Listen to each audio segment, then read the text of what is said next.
নারায়ণগঞ্জ আদালতে সাবেক আইনমন্ত্রী আনিসুল হককে মারধর, আশুলিয়ায় 5 জনকে পোড়ানোর আগে হত্যার ভিডিও পেয়েছে প্রসিকিউশন। যারাকে পোড়ানো হয়েছে তাদের হত্যার ভিডিওটা আমাদের সামনে আসছে। জুলাই আগস্টের ঘটনায় হয়রানি এবং বিদ্বেষমূলক মামলা হচ্ছে। ইলিশ চাকেরের বিরুদ্ধে অভিযোগ তদন্ত করে ব্যবস্থা নিচ্ছে পুলিশ। অনেক হয়রানিমূলক মামলা হচ্ছে, বিদ্বেষমূলক মামলা হচ্ছে। সরাসরি থেকে বারবার বলা হয়েছে যে অভিযোগের কোনো বস্তুনিষ্ঠতা পাওয়া না গেলে কাউকে যেন গ্রেফতার না করা হয়।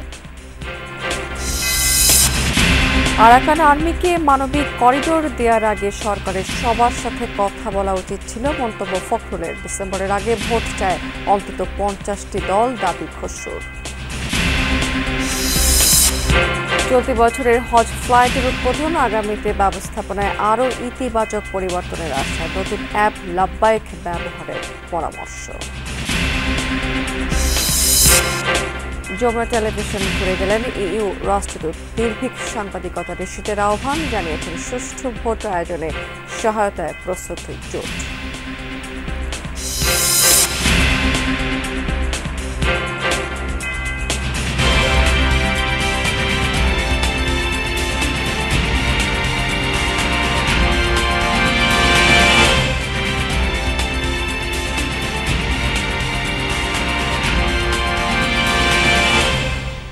পাঁচই আগস্ট আশুলিয়াতে লাশ পোড়ানোর আগে ঠিক কিভাবে তাদের হত্যা করা হয় সেই ভিডিও ফুটেজ হাতে পেয়েছে আন্তর্জাতিক অপরাধ ট্রাইব্যুনালের প্রসিকিউশন। ওই ভিডিওতে কারা কিভাবে হত্যাকাণ্ড চালিয়ে লাশ পুড়িয়ে দেয় তার স্পষ্ট ধারণা পাওয়া যাবে বলে অপরাধ ট্রাইব্যুনালকে জানিয়েছে প্রসিকিউশন টিম। এই মামলা তদন্ত প্রতিবেদন 25শে মে দাখিলের নির্দেশ দিয়েছেন ট্রাইব্যুনাল। 18 জুলাই থেকে 5 আগস্ট ছাত্র জনতার আন্দোলনে সাভারের আশুলিয়ায় পুলিশের গুলিতে নিহত হন অন্তত 75 জন, যার মধ্যে 5 আগস্টের 1 মিনিট 14 সেকেন্ডের একটি ভিডিওতে 6 জনকে পুড়িয়ে মারার ভয়াবহ চিত্র সামনে আসে ঘটনার পরপরই। ওই ভিডিও চিত্র ধরে এ ঘটনায় আন্তর্জাতিক অপরাধ ট্রাইব্যুনালে দায়ের করা মামলায় তদন্ত প্রতিবেদন তৈরির প্রক্রিয়াও ছিল শেষ পর্যায়ে, যা জমা দেওয়ার কথা ছিল সোমবার। তবে এর মধ্যেই ওই 6 তরুণকে হত্যার আরেকটি নতুন ভিডিও ফুটেজ হাতে আসে তদন্ত সংস্থার, যা যাচাই বাছাইয়ের জন্য ট্রাইব্যুনালের কাছে সময় চায় প্রসিকিউশন। একটা হঠাৎ করে তথ্য আসে এবং আমরা একটা ভিডিও শনাক্ত করতে পেরেছি, আমরা উদ্ধারও করেছি। তাতে দেখা যাচ্ছে যে এইখানে কারা কিভাবে হত্যা করেছে সেই বিষয়টা আমাদের সামনে এসেছে। এই বিষয়ে তদন্ত সমাপ্ত করার জন্য কিছুদিন সময় দরকার, এই জন্য আমরা 1 মাস সময় চেয়েছিলাম। অনারেবল ট্রাইব্যুনাল এটা মঞ্জুর করেছে। এর আগে সোমবার সকালে আশুলিয়া সহ যাত্রাবাড়ি, রামপুরা ও মিরপুরে সংগঠিত গণহত্যার মামলায় আদালতে হাজির করা হয় সাবেক আইজিপি চৌধুরী আবদুল্লাহ আল মামুন, সাবেক সেনা কর্মকর্তা জিয়াউল আহসান সহ 12 পুলিশ ও সেনা কর্মকর্তা ও এক যুবলীগ নেতাকে। বাকি 3 মামলাতেও তদন্ত প্রতিবেদন জমা দেওয়ার কথা ছিল সোমবার। সুষ্ঠু তদন্তে এই 3 মামলাতেও সময় চেয়েছে প্রসিকিউশন। কমান্ড স্ট্রাকচারের বিরুদ্ধে বিষয় তদন্তটা আমরা মূলত করি, তার সাথে পারপেট্রেটর যারা আছে, যারা হত্যাকাণ্ড সংগঠন করে বা অন্যান্য অ্যাট্রোসিটির সাথে জড়িত থাকে, তাদের বিষয়টা আমরা তদন্ত করি। এখন কোনো তথ্য যদি আমাদের সামনে আসে নতুনভাবে, সেই তথ্য ইগনোর করে তো আমরা তদন্ত রিপোর্ট দাখিল করতে পারবো। জুলাই আগস্ট গণহত্যা এবং গুমের ঘটনায় আন্তর্জাতিক অপরাধ ট্রাইব্যুনালে এ যাবৎ মামলা হয়েছে 22টি। তদন্ত শেষ পর্যায়ে রয়েছে 4টি মামলার। আরিফুর রহমান সবুজ, যমুনা নিউজ, ঢাকা। নারায়ণগঞ্জ আদালতে শারীরিকভাবে লাঞ্ছিত হয়েছেন সাবেক আইনমন্ত্রী আনিসুল হক। এজলাস কক্ষ থেকে বের করার সময় তার উপর চড়াও হন কিছু আইনজীবী এবং বিক্ষুব্ধ জনতা। জুলাই অভ্যুত্থানে নারায়ণগঞ্জে মাদ্রাসা শিক্ষার্থী সোলাইমান হত্যা মামলায় আদালতে হাজির করা হয়েছিল তাকে। শুনানি শেষে আদালত তার 4 দিনের রিমান্ড মঞ্জুর করেন।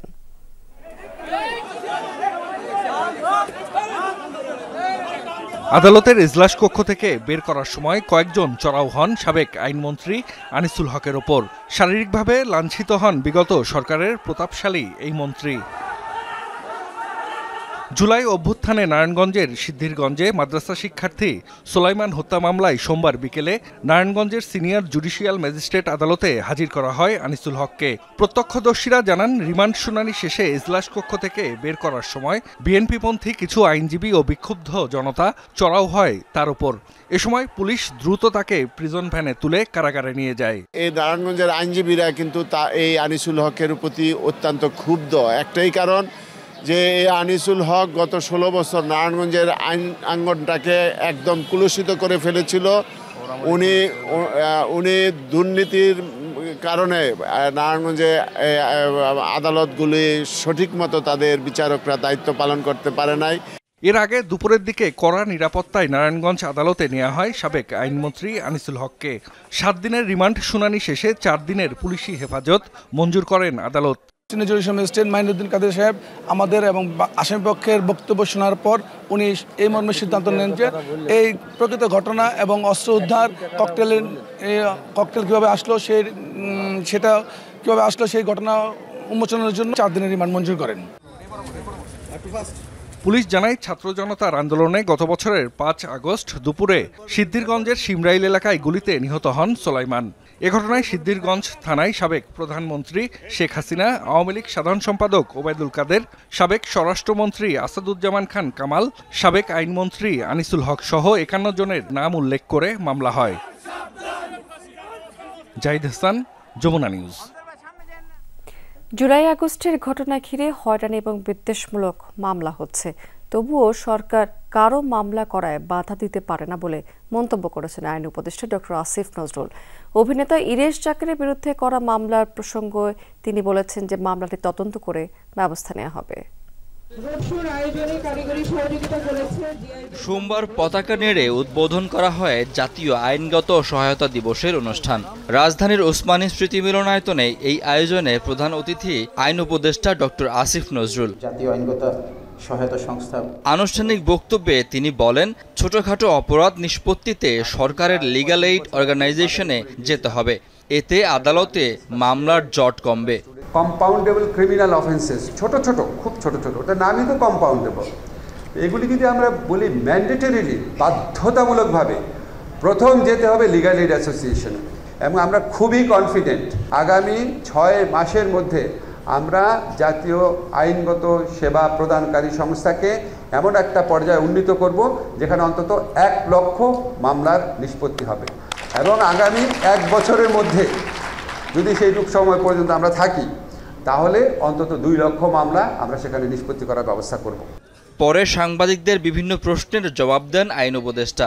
ঢাকা দক্ষিণে ইশরাক হোসেনকে মেয়র ঘোষণা করে গেজেট প্রসঙ্গে আইন উপদেষ্টা জানান, আইন মন্ত্রণালয়ের মতামত না নিয়েই ইসি গেজেট প্রকাশ করেছে।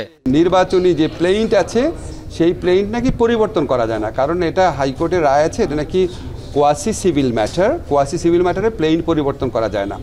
তো ইশরাক সাহেব বোধহয় আপনার পরে প্লেইন পরিবর্তন করেছিলেন, সেই জন্য আমরা একটু দ্বিধান্বিত ছিলাম যে এটা আসলে গেজেট নোটিফিকেশন হবে নাকি এটাকে আপিল করতে হবে, এটা নিয়ে আমরা একটু দ্বিধান্বিত ছিলাম। তো নির্বাচন কমিশন আমাদের মতামতের জন্য অপেক্ষা করেন নাই, ওনারা নিজেরা গেজেট নোটিফিকেশন করেছেন। এটা যারা এরভাবে আপনার মামলা করে বা প্লেইন পরিবর্তন করে বিজয়ী হতে চাচ্ছেন, ওনাদেরকে জিজ্ঞেস করেন। আইন উপদেষ্টা বলেন, সারা দেশে হয়রানিমূলক ও বিদ্বেষমূলক মামলা হচ্ছে, তবে নিরীহ মানুষ যেন হয়রানি না হয় তা নিশ্চিতে নির্দেশনা দেয়া আছে বলেও মন্তব্য করেন তিনি। অনেক হয়রানিমূলক মামলা হচ্ছে, বিদ্বেষমূলক মামলা হচ্ছে, অন্যের জায়গা, জমি দখল, ব্যবসা দখল করার জন্য মামলা হচ্ছে। তো আমরা কিন্তু মামলা করতে কাউকে বাধা দিতে পারি না, কিন্তু মামলা হওয়ার পর আপনারা খেয়াল করে দেখেছেন স্বরাষ্ট্র মন্ত্রণালয় থেকে বারবার বলা হয়েছে যে অভিযোগের কোনো বস্তুনিষ্ঠতা পাওয়া না গেলে কাউকে যেন গ্রেফতার না করা হয়। অভিনেতা ইরেশ জাকেরের বিরুদ্ধে করা মামলাটি তদন্ত করে ব্যবস্থা নেওয়া হচ্ছে বলেও জানান আইন উপদেষ্টা। আপনাদের কাছে আমাদের অনুরোধ, আপনারা তাদের ভূমিকাও এক্সপোজ করেন। শাকিল হাসান, যমুনা নিউজ। অভিনেতা ইরেশ জাকেরের বিরুদ্ধে মামলা অস্বস্তিকর বলে মন্তব্য করেছেন সংস্কৃতি উপদেষ্টা মোস্তফা সরোয়ার ফারুকী। তিনি জানিয়েছেন, ইরেশ জাকের জুলাই আন্দোলনে সক্রিয় ছিলেন, যে মামলা হয়েছে তা পুলিশ তদন্ত করে সত্য উদ্ঘাটন করবে। মামলা করার এখন আমরা স্বাধীনতা পেয়েছি, মামলা করার স্বাধীনতা আছে, সবাই সেই স্বাধীনতার কেউ অপব্যবহার করছে। আমি বিশ্বাস করি পুলিশ এটা সঠিক তদন্ত করবে এবং তদন্ত করে যেটা সত্য সেটার পক্ষে থাকবে এবং যেটা মিথ্যা সেটাকে বাতিল করে দেবে। বাংলাদেশে আরাকান আর্মিকে মানবিক করিডোর দেওয়ার সিদ্ধান্তের আগে সরকারের অন্য রাজনৈতিক দলগুলোর সাথে আলোচনা করা উচিত ছিল, এই মন্তব্য করেছেন বিএনপির মহাসচিব মির্জা ফখরুল ইসলাম আলমগীর। বিকেলে ঠাকুরগাঁও সদরের শেখ বাজারে গণসংযোগে অংশ নিয়েছেন তিনি। এ সময় মির্জা ফখরুল বলেছেন যে রোহিঙ্গাদের নিজ দেশে ফেরানোর জন্য বিগত সরকার কোনো উদ্যোগ নেয়নি। গত 15 বছর আওয়ামী লীগ বিভিন্ন ধর্মের মানুষের মাঝে বিভেদ সৃষ্টি করেছিল। বিএনপি সেই সংঘাত থেকে বের হয়ে শান্তি এবং সমৃদ্ধির বাংলাদেশ গড়তে চায়। এ সময় জেলা বিএনপির সাধারণ সম্পাদক মির্জা ফয়সাল আমিন, সদর উপজেলা বিএনপির সাধারণ সম্পাদক আব্দুল হামিদ, সাধারণ সম্পাদক মাহবুব হোসেন তুহিন সহ আরো অনেকেই সেখানে উপস্থিত ছিলেন। আরাকানদের সঙ্গে যোগাযোগের জন্য আমরা একটা হিউম্যানিটেরিয়ান প্যাসেজ, মানবিক একটা প্যাসেজ আমরা আরাকানে দিচ্ছি। এটা অনেক বড় সিদ্ধান্ত। এই সিদ্ধান্তের সঙ্গে আমাদের স্বাধীনতা, সার্বভৌমত্ব এবং ভবিষ্যতে এই অঞ্চলের শান্তি স্থিতিশীলতা জড়িত আছে। সরকারের উচিত ছিল, দায়িত্ব ছিল এই বিষয়টা নিয়ে সমস্ত রাজনৈতিক দলগুলোর সঙ্গে কথা বলা। আমাদের মানুষকে সাহায্য করার ব্যাপারে কোনো আপত্তি নাই, জাতিসংঘ উদ্যোগ নিয়ে তাকে সাহায্য করার আমাদের আপত্তি নাই। এটা হতে হবে সমস্ত মানুষের সমর্থনে। আমরা আরেকটা গাজায় পরিণত হতে চাই না। অন্তত 50টির মতো রাজনৈতিক দল ডিসেম্বরের আগে নির্বাচন চায়, এমন দাবি করেছেন বিএনপির স্থায়ী কমিটির সদস্য আমির খসরু মাহমুদ চৌধুরী। বিকেলে লিয়াজু কমিটির বৈঠক শেষে ব্রিফিংয়ে একথা বলেছেন তিনি। বিএনপি নেতা বলেছেন, এই সময় একটি বিশেষ মহল গণতন্ত্রকে সংস্কারের মুখোমুখি করছে। 16 বছরের যুদ্ধ ছিল ভোটের অধিকার ফেরানোর। কোনো মহামানবকে ক্ষমতায় বসানোর জন্য দেশের মানুষ সংগ্রাম করেননি। কোনো মহামানব গণতন্ত্রের সমাধান দেবে এটা জনগণ মেনে নেবে না।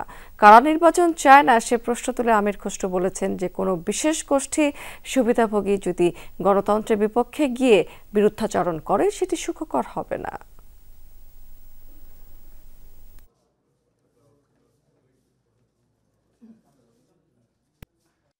16 বছরের যুদ্ধটা ছিল গণতন্ত্রের জন্য, বাংলাদেশে গণতান্ত্রিক অর্ডার ফিরিয়ে আনার জন্য, জনগণের ভোটাধিকার ফিরিয়ে আনার জন্য, জনগণের মালিকানা ফিরিয়ে আনার জন্য। যেই সরকার জনগণের ভোটে নির্বাচিত হবে তারা জনগণের কাছে দায়বদ্ধ থাকবে, জবাবদিহি থাকবে, সেটা যেই সরকারই হোক। কোনো মহামানবকে বাংলাদেশের দায়িত্ব দেওয়ার জন্য বাংলাদেশের মানুষ নির্বাচনে, এই বাংলাদেশের মানুষ আন্দোলন সংগ্রাম করে নাই। জাতীয় স্বার্থে দলমত নির্বিশেষে সকলকে ঐক্যবদ্ধ থাকার আহ্বান জানিয়েছেন জামায়াত ইসলামের আমির ডক্টর শফিকুর রহমান। দেশের যে কোনো সংকটে রাজনৈতিক দলগুলোকে এক থাকার আহ্বান জানিয়েছেন তিনি। সকালে জাতীয় প্রেস ক্লাবে ইসলামী ব্যক্তিত্ব এবং জামায়াতের সাবেক এমপি মাওলানা আব্দুস সোবহানের উপর রচিত বইয়ের মোড়ক উন্মোচন অনুষ্ঠানে তিনি সব কথা বলেছেন।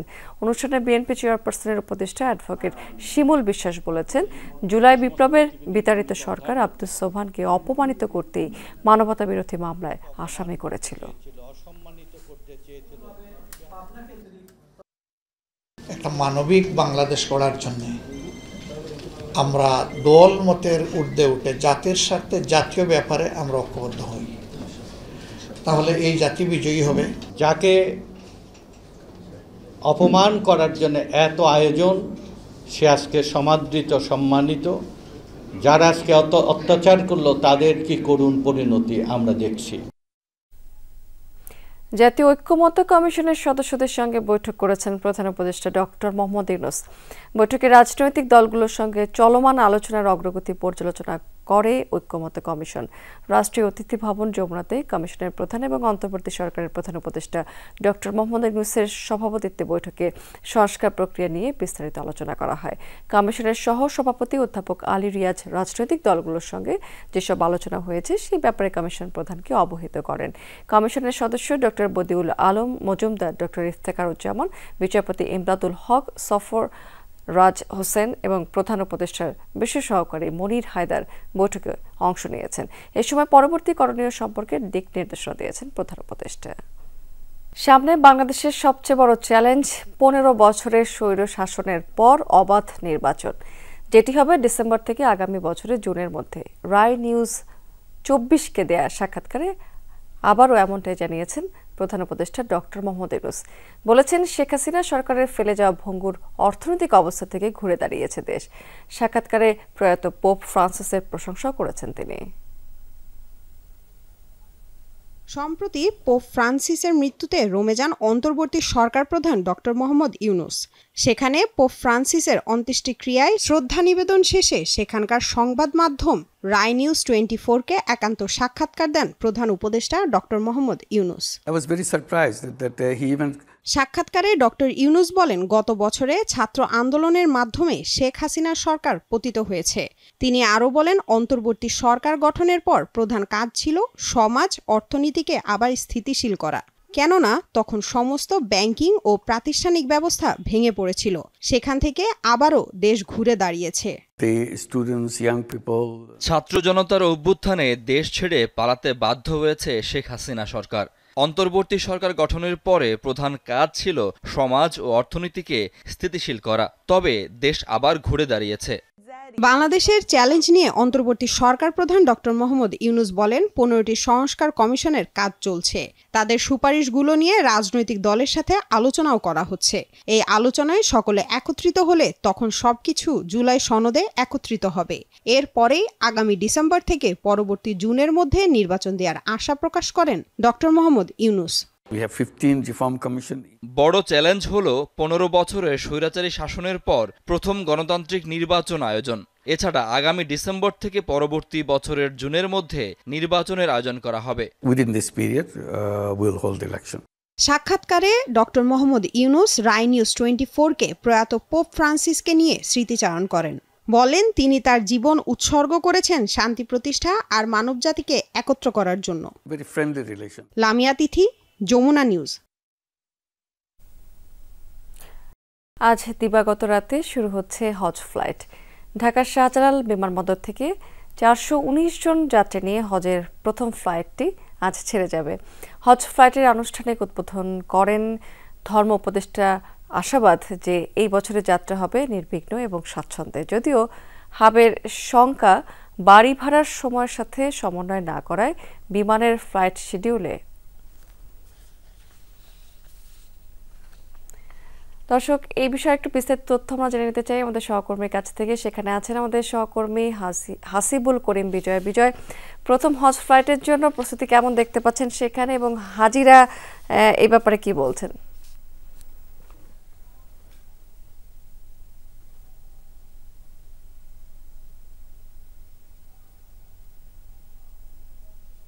আমি আছি হাজি ক্যাম্পে। এই মুহূর্তে যেমনটি দেখতে পাচ্ছেন যে হজ ক্যাম্পের যে পরিস্থিতি সেটি কিন্তু বেশ জমজমাট এবং উৎসবমুখর একটি পরিবেশ এখানে তৈরি হয়েছে। আমাদের বিভিন্ন হাজিদের সাথে কথা হয়েছে, তারা আসলে বলছেন এবছরের ব্যবস্থাপনা নিয়ে তারা বেশ সন্তুষ্ট। তেমন খুব একটা অভিযোগ আমাদের কাছে আসেনি হজ ক্যাম্পের সার্বিক ব্যবস্থাপনা নিয়ে। তবে যদি একটু জানিয়ে রাখতে চাই যে কিছু কিছু হাজিরা যেমনটি জানিয়েছেন যে তারা আসলে এবার একটু বসার জায়গার কিছুটা অভাব বলে তারা বলছেন। এছাড়াও যদি একটু বলতে চাই, এবার একটি নতুন ব্যবস্থাপনার কথা তারা আমাদের জানাচ্ছিলেন, সেটি হচ্ছে যে তাদের যে লাগেজ, তাদের লাগেজের সাথে একটি এক্সট্রা ট্যাগ তারা আসলে লাগিয়ে দিয়েছে এবং সেই ট্যাগের মাধ্যমে তাদের আসলে যে লাগেজ মালপত্রগুলো রয়েছে সেগুলো কিন্তু কোনোভাবে হারানোর কোনো সম্ভাবনা তাদের নেই বলে এবার প্রত্যাশা তাদের।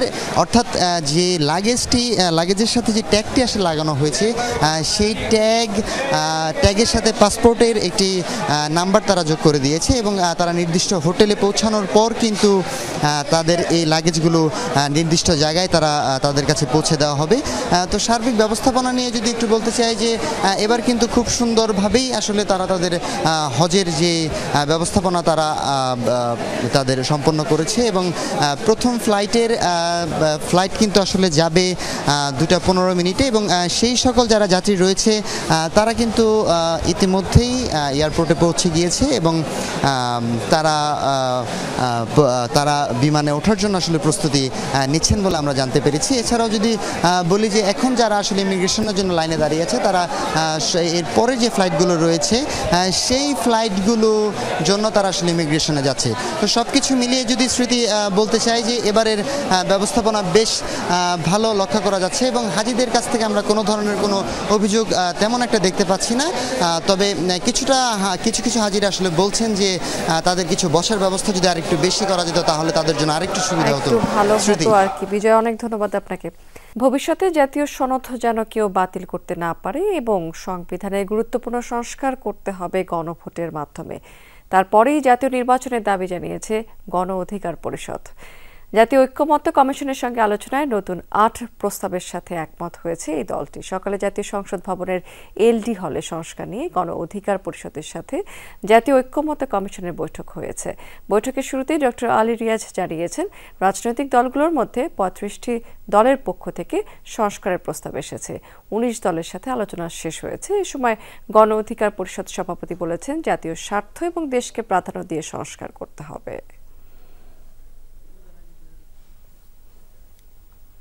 এই সংস্কারের ক্ষেত্রে যেন অবশ্যই ব্যক্তি, দল, গোষ্ঠীর চেয়ে আমরা জাতীয় স্বার্থ এবং দেশকে যেন প্রাধান্য দিই, এটাই আমাদের আজকের এই কমিশনের কাছে আমাদের চাওয়া। শুধুমাত্র সংস্কার কমিশনের প্রতিবেদন বা সংস্কার কমিশনের মতামত, সংস্কার কমিশনের সুপারিশই যথেষ্ট নয়।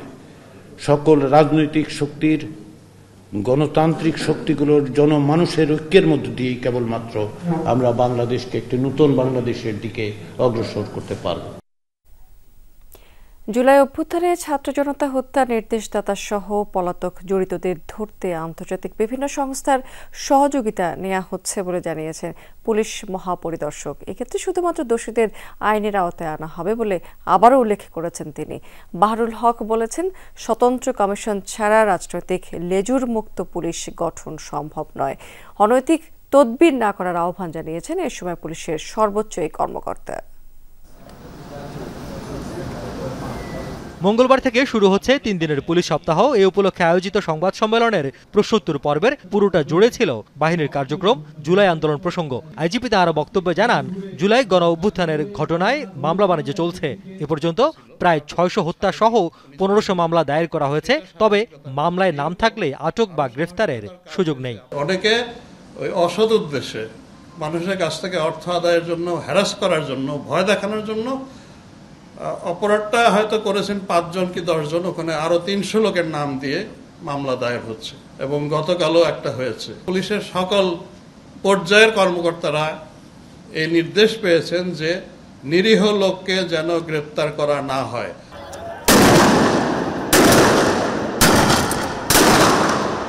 জুলাই আগস্টের ঘটনায় ছাত্র জনতার উপর সবচেয়ে বেশি চড়াও হয়েছিল পুলিশ।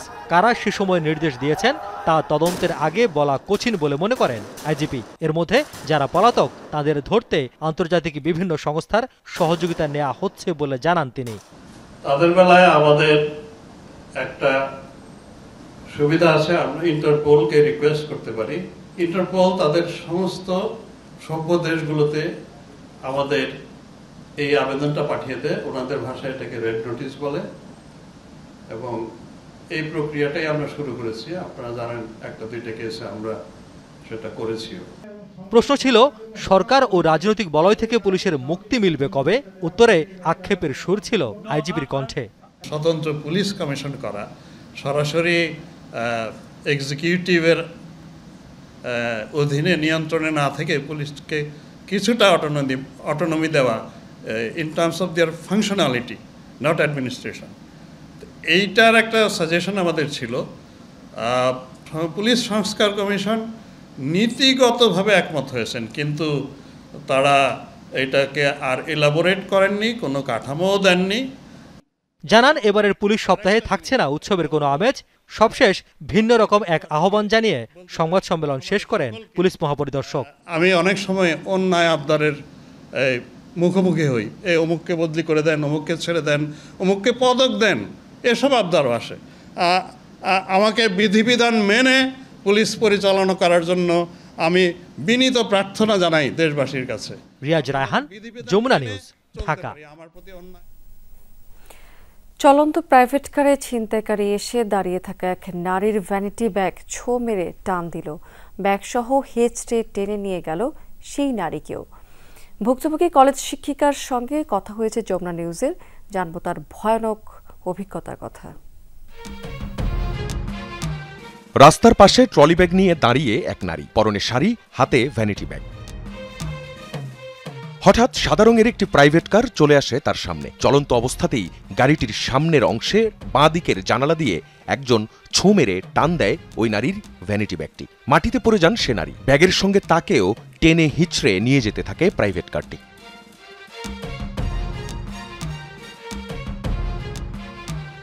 না, তিনি বেঁচে আছেন, তবে আহত হয়েছেন। ফুটেজের 50 সেকেন্ডের মাথায় দেখা যায় আবার ঘটনাস্থলে এসে দাঁড়িয়ে উপস্থিত 4 জনের সঙ্গে কথা বলছেন তিনি। দেখাচ্ছেন হাতের কনুইয়ে আঘাতের চিহ্ন। শনিবার সকালে রাজধানীর সিদ্ধেশ্বরী গ্রিনল্যান্ড টাওয়ারের সামনে ঘটে ঘটনা। ভুক্তভোগী সে নারী গাজীপুরের বঙ্গবন্ধু সরকারি কলেজের প্রভাষক, এখন আছেন ফাউন্ডেশন ট্রেনিংয়ে। ছুটি শেষে আবারও ট্রেনিংয়ে ফিরতে রওনা হচ্ছিলেন। বলেন সেদিনের ভয়ঙ্কর অভিজ্ঞতার কথা। মুহূর্তের মধ্যেই গাড়িটা কাছাকাছি এসেই আমার হাত থেকে ব্যাগটা টান দেয়, আমি ওর সঙ্গে সঙ্গে পড়ে যাই। ব্যাগটা আমার হাতে, ব্যাগের বেল্টটা পেঁচানো ছিল, যে কারণে আমি পড়ে যাই এবং অনেক দূর পর্যন্তই আমি ওইভাবে ছেঁচড়ে চলে যাই। ওই মুহূর্তে আসলে মানে ফিলিংসটা আমি ঠিক বলতে পারবো না যে ওই মুহূর্তে কি ফিল করছিলাম। বলেন উপায়ন্তর না দেখে এক পর্যায়ে তিনি ব্যাগটি ছেড়ে দেন, গাড়িটি চলে যায়। আমি একাই উঠলাম নাকি কেউ ধরে উঠালো সেটাও আমি বলতে পারবো না। তারপরে উঠে এসে আমার শরীর খুব কাঁপছিল, পেটটাতে প্রচণ্ড পেইন আছে, এখানে ছিলে গেছে, হাতেও অনেক জায়গায় ছিলে আছে। তা হতাশার বিষয় হলো আসলে এটা কাম্য না। ছিনতাইকারীদের নিয়ে যাওয়া ব্যাগে তার মোবাইল সহ প্রশিক্ষণ সংক্রান্ত নানান জিনিস ছিল। ভুক্তভোগী ফারহানা প্রশ্ন তুলেছেন নাগরিকের নিরাপত্তা নিয়ে।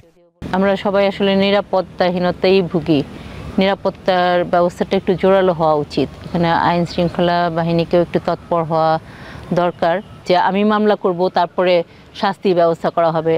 এটা তো আমার একার প্রবলেম না, এটা দেশের একটা সার্বিক প্রবলেম। এবং কারা আমার সঙ্গে এটা করেছে আমি তো চিনিই না, জানিই না, কাজে আমি কেন বাদী হতে যাব? এটা সরকার ব্যবস্থা নিক, প্রশাসন ব্যবস্থা নিক। ডিএমপির ডিসি মিডিয়া তালেবুর রহমান জানান, ভিডিও ফুটেজ দেখে ছিনতাইকারীদের শনাক্তের চেষ্টা চলছে। আখলাকুস সাফা, যমুনা নিউজ, ঢাকা। মার্জিন ঋণ নিতে পুঁজিবাজারে বিনিয়োগ করতে হবে কমপক্ষে 10 লাখ টাকা, থাকতে হবে নিয়মিত আয়ের উৎস। বিনিয়োগের 6 মাসের আগে ঋণ পাবে না কোনো গ্রাহক। পুঁজিবাজার সংস্কারে গঠিত টাস্কফোর্স কমিটি এসব সুপারিশ করেছে মার্জিন ঋণ নীতিমালায়। মিউচুয়াল ফান্ড এবং কোম্পানির হিসাবেও মার্জিন ঋণ না দেওয়ার পক্ষে সুপারিশ করেছে টাস্কফোর্স। বিকেলে বাংলাদেশ সিকিউরিটিজ অ্যান্ড এক্সচেঞ্জ কমিশনের সংবাদ সম্মেলনে মার্জিন নিয়ে করা সুপারিশের তথ্য তুলে ধরেছেন টাস্কফোর্সের সদস্যরা। এ সময় তারা বলেছেন, পুঁজিবাজার অংশীজনদের সাথে আলোচনা করেই সুপারিশ চূড়ান্ত করা হয়েছে। সুপারিশ বাস্তবায়ন হলে মার্জিন নিয়ে শেয়ার বাজারে কারসাজি বন্ধ হবে বলে মনে করে টাস্কফোর্স। বলেন, মার্জিন ঋণ নিয়ে সুশাসন না থাকায় বিপুল অঙ্কের নেগেটিভ ইকুইটি সৃষ্টি হয়েছে। এতে বিনিয়োগকারীর পাশাপাশি ক্ষতিগ্রস্ত হয়েছে পুঁজিবাজার।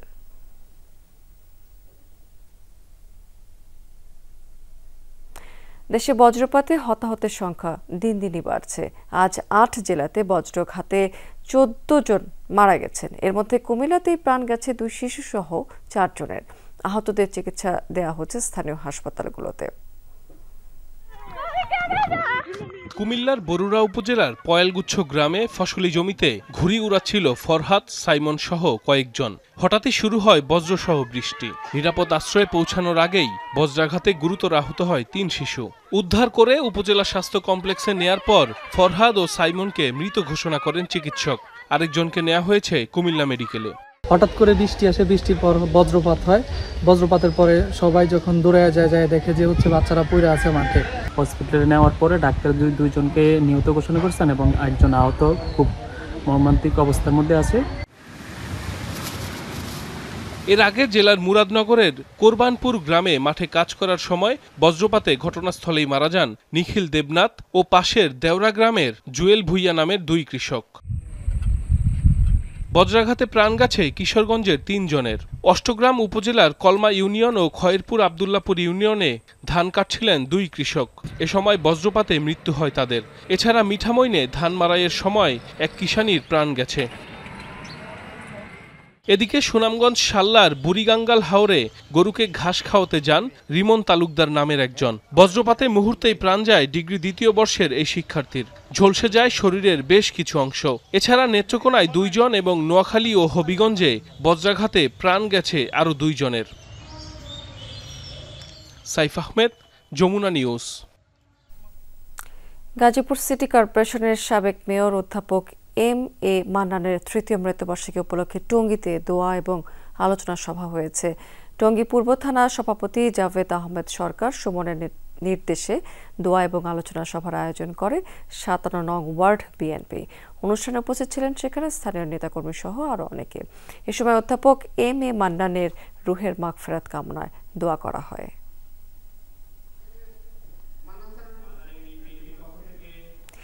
বিএনপির প্রস্তাবিত রাষ্ট্র সংস্কারের 31 দফা বাস্তবায়নের লক্ষ্যে গাজীপুরে বিশেষ ক্যাম্পেইন অনুষ্ঠিত হয়েছে। সোমবার দুপুরে কালিয়াকৈরে উপজেলা এবং পৌর বিএনপি সহ অঙ্গ সংগঠনের উদ্যোগে এই আলোচনা করা হয়েছে। এ সময় পৌর বিএনপির সিনিয়র যুগ্ম সাধারণ সম্পাদক শাইজুদ্দিন আহমেদ নেতাকর্মীদের নিয়ে বিভিন্ন এলাকাতে লিফলেট বিতরণ করেন। সেই সাথে বক্তব্যে 31 দফার গুরুত্ব তুলে ধরেন। অনুষ্ঠানে স্থানীয় নেতাকর্মীরাও উপস্থিত ছিলেন সেখানে।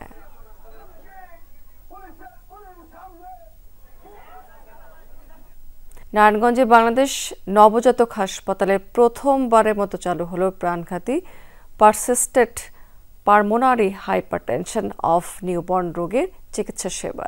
সোমবার বিকেলে নাইট্রেট অক্সাইড জেনারেটর স্থাপন কর্মসূচির উদ্বোধন করেন বাংলাদেশ নিউ নেটাল ফোরামের প্রেসিডেন্ট অধ্যাপক শরীফুন নাহার। এই সময় বিশেষজ্ঞরা বলেছেন যে দেশে নবজাতকদের প্রাণ রক্ষা এবং উন্নত চিকিৎসায় বৈপ্লবিক পরিবর্তন আনবে এই নাইট্রিক অক্সাইড জেনারেটর, যা নবজাতকদের মৃত্যুর হার কমিয়ে স্বাস্থ্য খাতে উল্লেখযোগ্য অবদান রাখবে।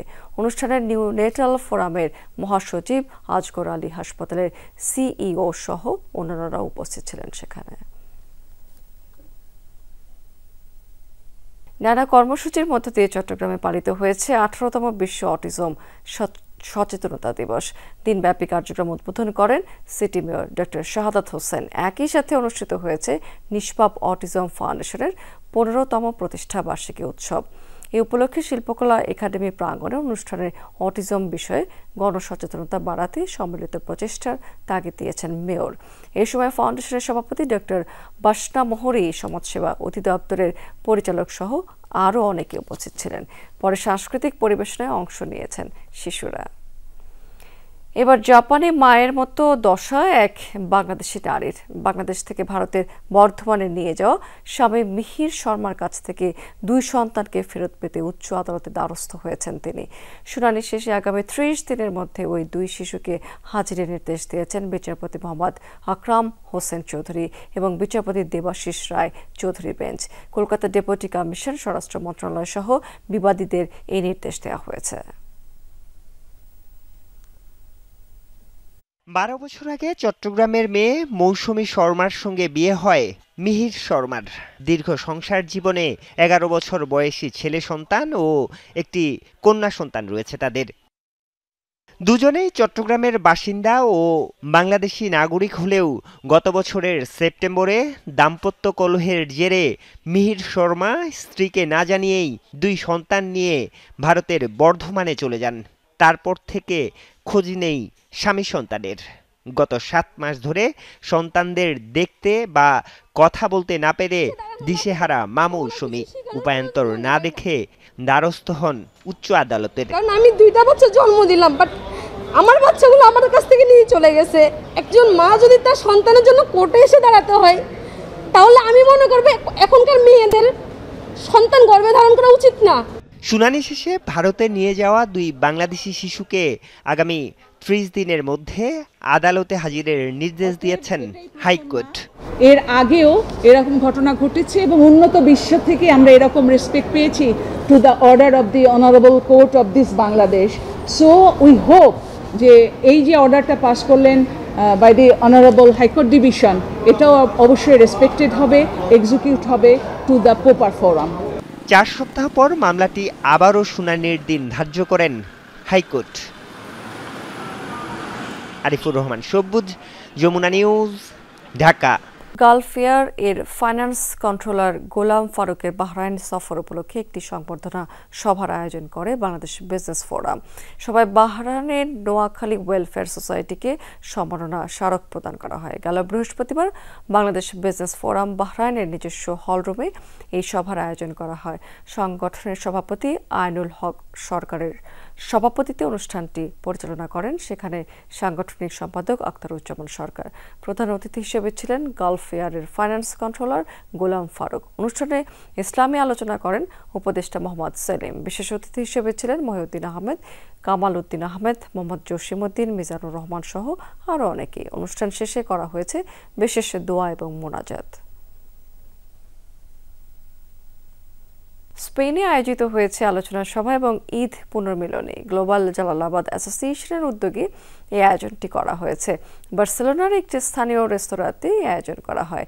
সংগঠনের সভাপতি আমিন আলী রফিকের সভাপতিত্বে অনুষ্ঠানটি পরিচালনা করেন সাধারণ সম্পাদক সাব্বির আহমেদ।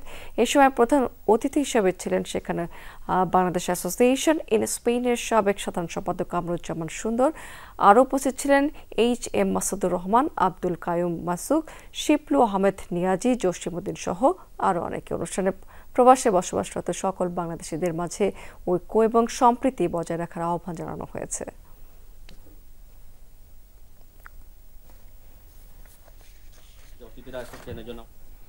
আকস্মিক বিদ্যুৎ বিভ্রাটে অচল পর্তুগাল এবং স্পেনের বিস্তীর্ণ এলাকা। ফ্রান্সের কিছু এলাকায়ও নেই কোনো বিদ্যুৎ। শহরগুলোতে রাস্তাঘাটে গাড়ির দীর্ঘ সারি রয়েছে। সেখানে বাড়ি ফিরতে পারছে না সাধারণ মানুষেরা। মোবাইল নেটওয়ার্ক না থাকায় যোগাযোগ করতে পারছেন না পরিবারের সাথে। যেন পুরোপুরি থমকে গেছে জনজীবন। মুঠোফোন থেকে পাঠানো যাচ্ছে না কোনো খুদে বার্তা, করা যাচ্ছে না কলও। বিদ্যুৎ বিভ্রাটে যানবাহন ব্যবস্থা অচল হওয়ায় ফেরা যাচ্ছে না বাড়ি, যেতে পারছেন না কর্মস্থলেও। পরিবারকেও জানানো যাচ্ছে না নিজের অবস্থান। এ যেন ভয়ঙ্কর এক বিভীষিকা।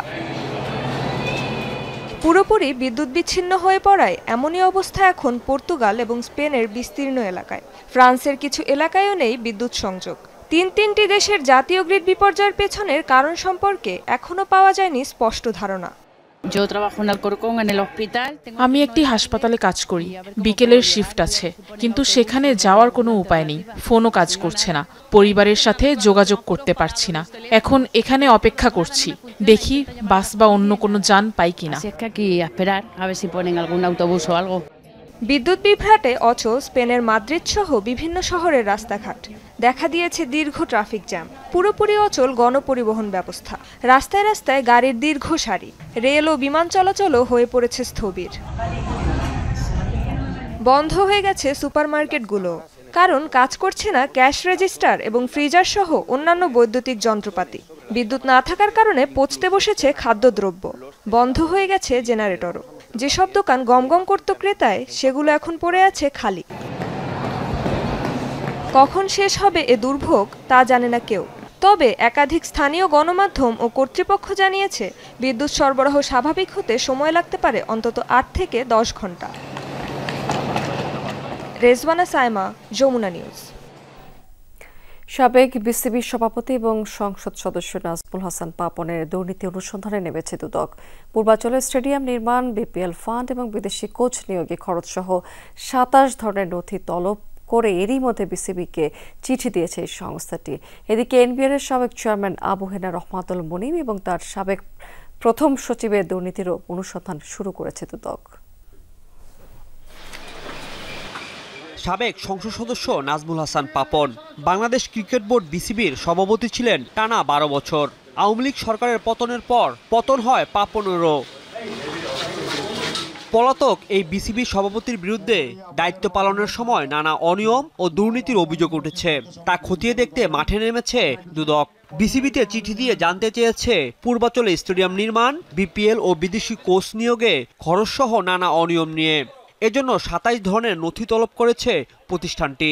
এর আগে দুদকের আবেদনের প্রেক্ষিতে আদালত পাপন ও তার স্ত্রী রোকসানা হাসান সহ পরিবারের ২৭টি ব্যাংক হিসাব অবরুদ্ধ করার নির্দেশ দিয়েছিল।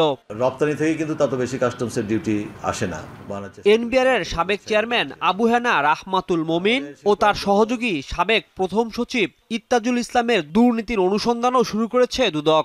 তাদের বিরুদ্ধে এস আলম গ্রুপকে নিয়ম বহির্ভূতভাবে ৩,০০০ কোটি টাকা রাজস্ব মওকুফ করা, কর ফাঁকি ও অর্থ পাচারের সহযোগিতার অভিযোগ রয়েছে।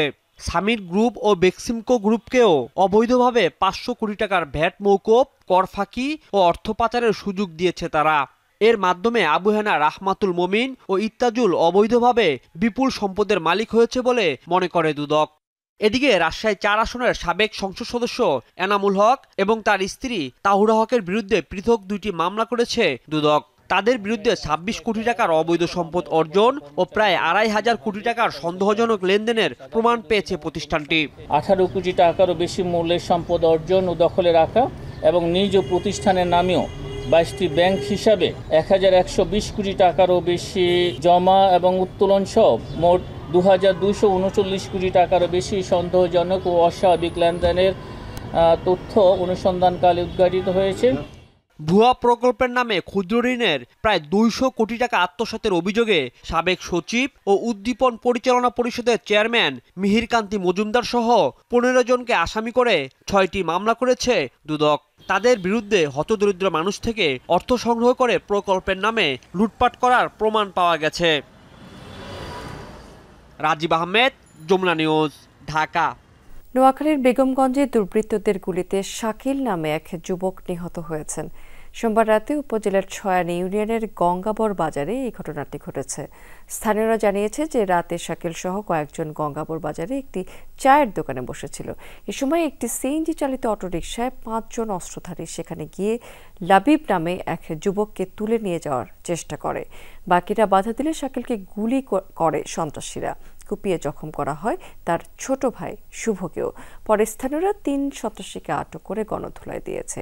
আহতদের উদ্ধার করে হাসপাতালে নিলে শাকিলকে মৃত ঘোষণা করেন চিকিৎসক।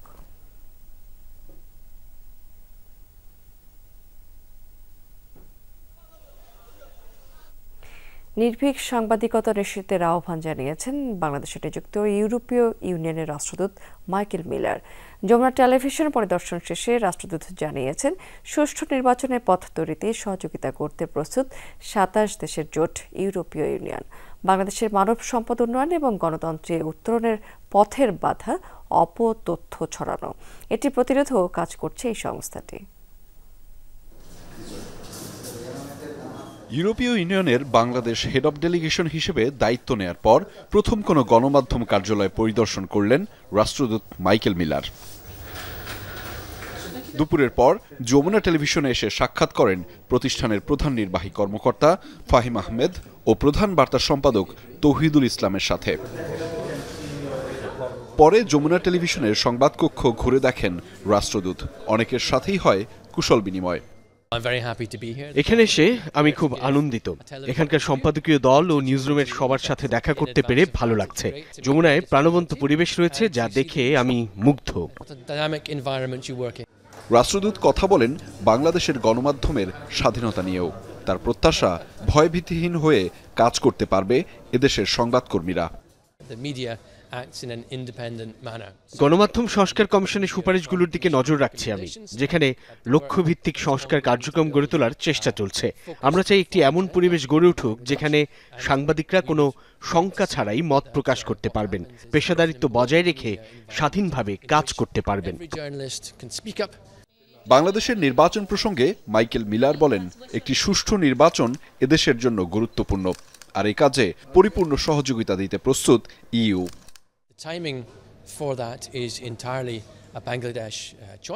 রাজনৈতিক পরিবর্তন মৌলিক অধিকারকে ভিত্তি করে হওয়া উচিত, যা গণতান্ত্রিক নির্বাচনের দিকে এগিয়ে নিয়ে যাবে। তবে নির্বাচনের সময় নির্ধারণ সম্পূর্ণরূপে বাংলাদেশের নিজস্ব সিদ্ধান্ত। ইউরোপীয় ইউনিয়ন নির্বাচন কমিশনের সাথে কাজ করছে। আমরা দেখছি কিভাবে দেশীয় পর্যবেক্ষকদের প্রশিক্ষণ দেয়া যায়, কিভাবে নাগরিকদের নির্বাচন কমিশনের কাজ সম্পর্কে সচেতন করা এবং ভুল তথ্য প্রতিরোধ করা যায়। মাইকেল মিলারের সাথে বিশেষ অনুষ্ঠান ওপিনিয়ন শিগগিরই প্রচারিত হবে যমুনা টেলিভিশনে, যেখানে অনেক বিষয়ে আরও খোলামেলা কথা বলেছেন ইউরোপীয় ইউনিয়নের head of delegation. Ahmed Reza, Jamuna news, Dhaka. দর্শক, এই ছিল যমুনা নিউজে এতক্ষণ সঙ্গে থাকার জন্য ধন্যবাদ আপনাদের সবাইকে।